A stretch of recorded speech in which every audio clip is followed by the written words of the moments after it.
Welcome. In front of me is an Asus ROG Phone 8, and today I will show you how you can put this device into safe mode. So to get started, you want to hold your power button, and once you see your boot options, hold power off. This will then change into reboot into safe mode, which you want to confirm by selecting OK. Now, once the device boots back up, it will automatically boot into safe mode, in which only the pre-installed applications will function.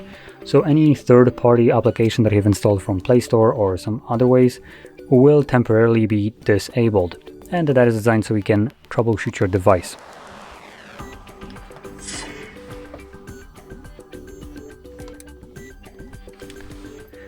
And as you can see, now the device is back on. Widgets won't work here, and let's see if we have any applications. Okay, so it looks like Asus actually hides the applications from your home screen, so you don't see apps that will not work, but typically they would be visible in your settings by going into the apps, and from there you can manage them. Now, once you're done with this mode and you want to go back to the normal one, simply hold your power button, and from here you can choose restart. When the device boots back up again, it automatically goes back to normal mode.